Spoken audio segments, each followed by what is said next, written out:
me take a good look at you. Have you ever tried between two meetings to send a text message only to realize that it left and you were wrong in what your message said, and so you have to go back and apologize and rewrite? So much for being productive, right? You feel me? Yeah. AI is all around us, ladies and gentlemen. It's inescapable. But what's also there is another AI. In today's talk, I'm going to share with you two truths that we must hold in these very interesting times. That of being productive and of remaining human by listening to what's really going on inside us. But first, come with me to the 1970s. My parents come from the Dominican Republic to New York City. In their bags, courage in one, dreams in the other, and the willingness to work hard. Locked with their values. It was cool, it was hot, it was Spanish everywhere. In fact, they could be productive. It was like they never left home with all the bonuses. Life would take them to the state of Michigan, a place where Spanish did not abound. By this time, my mother, who was in her 40s, needed to be productive. Productive. How was she going to do that? She didn't speak a word of English. Yeah. How would she do? No worries. She had her own version of AI. Homegrown. 12-year-old Leonilda. That would be me. High-stakes conversations, not a problem. She would take her portable AI with her wherever she went. Doctor's appointments, parent-teacher conferences, bills to pay had no mystery because little AI Leonilda was there. Before each of these high-stakes conversations, it would go something like this. Leonilda, pregúntale por qué te sacaron de la clase. Leonilda, pregúntale por qué me subieron la factura. Okay, Mom. So, I polished, I perfected, so it was just right. Receivable for those poor human beings who didn't speak a word of Spanish. It was my way to make sure she didn't lose face. And she was quite happy until there was a bill where there was a mistake, a prescription that wasn't given correctly. Leonilda, pregúntale. So I would perfect, I would polish, so it was just right. After every conversation, I was filled with dread and resentment. And she was angry. Her point was not getting across. Her message, her intention wasn't being translated. Of course, I was 12 years old. What did I know about a factura? That was something that only she could do. Yes, it was perfect English, but the intention wasn't there. So the message did not land. After a few years, I'm 15 now, and I can manage the whole interpretation, translation thing. I've got it down pat. But I had places to go, people to see, fashion trends to follow. The last thing I wanted to do was be my mother's AI. This is when I stand up to her and I say, "Mommy, that's enough. You've been in this country 20 years. Your turn. Step up." "Okay, mija."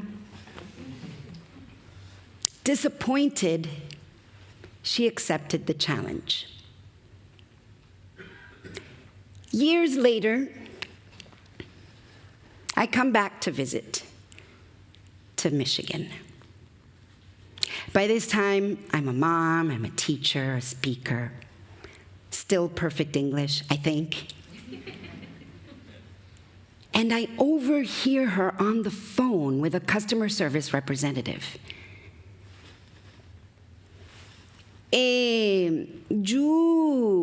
You speak Spanish? No? Okay. You go to a school? No, I don't think so. I don't think so because you not respect me.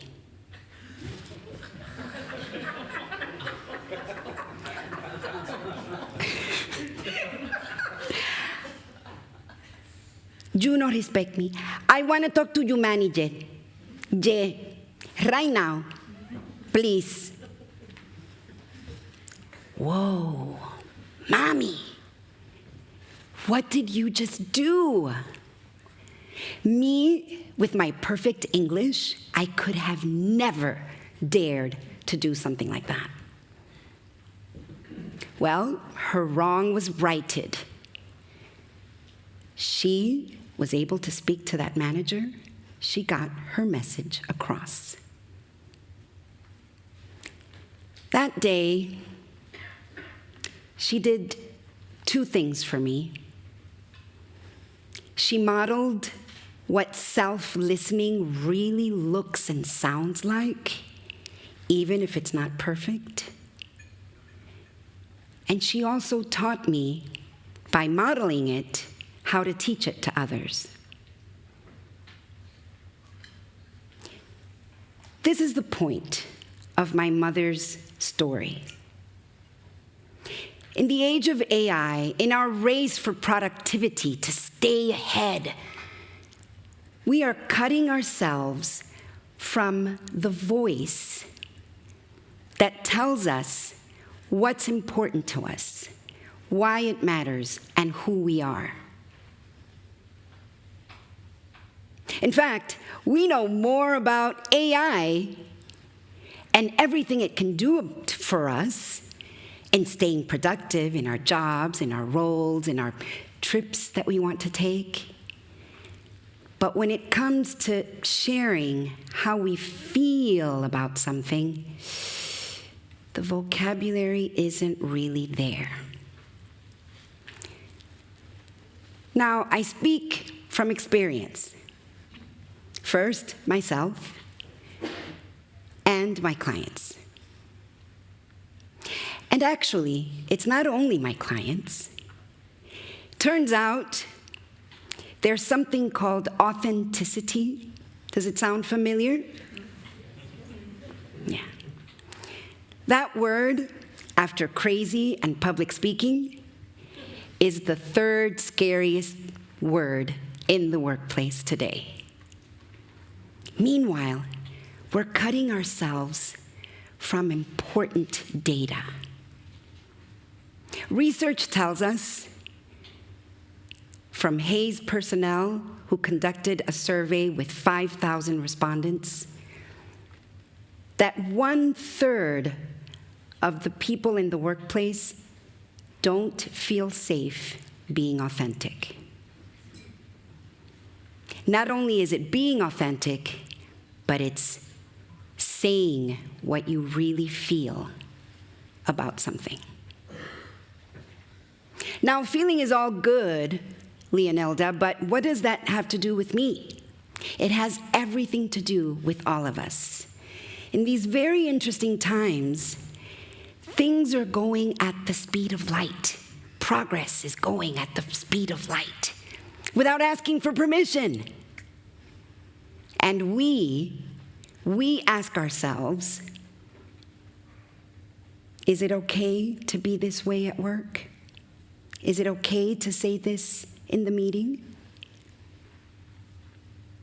So we use AI to perfect, to polish, much like I did for my dear mother back in the 80s.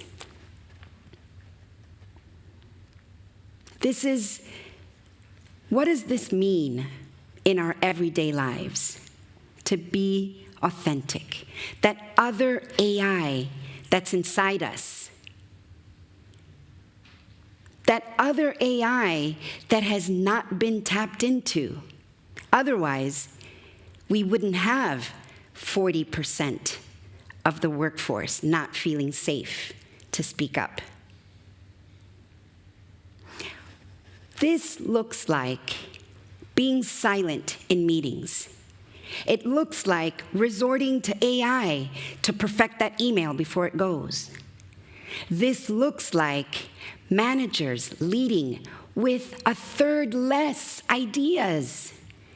Less ideas, less innovation, less collaboration, more burnout,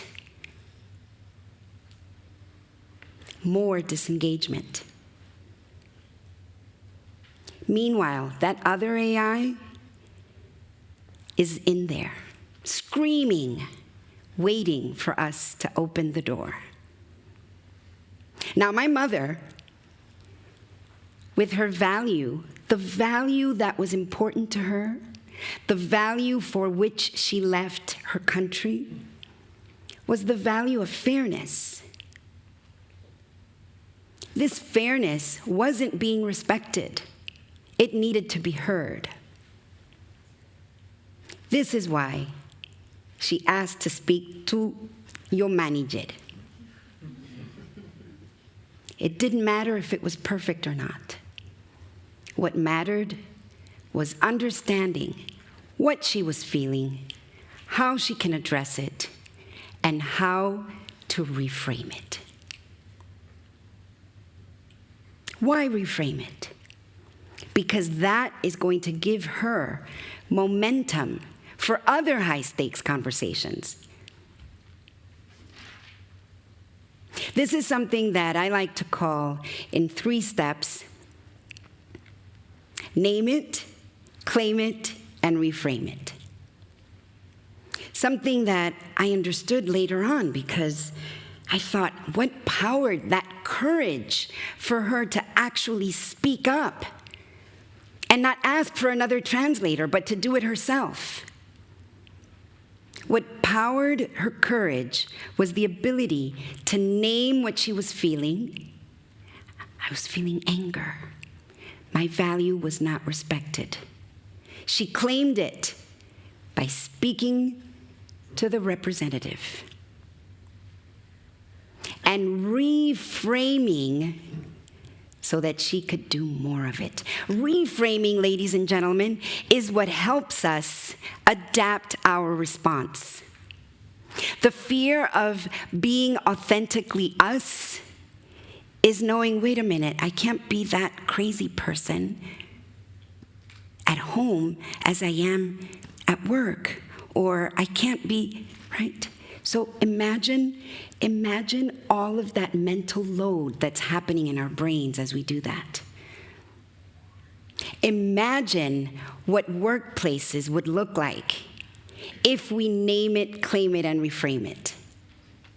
They would look like being able to collaborate, communicate, innovate, to actually add ideas, give honest feedback that will move the needle in interesting times. Because where we're headed, we better collaborate. We better innovate. And we better communicate. My invitation to you today is, will you tap into that other AI and see where it takes us? Thank you.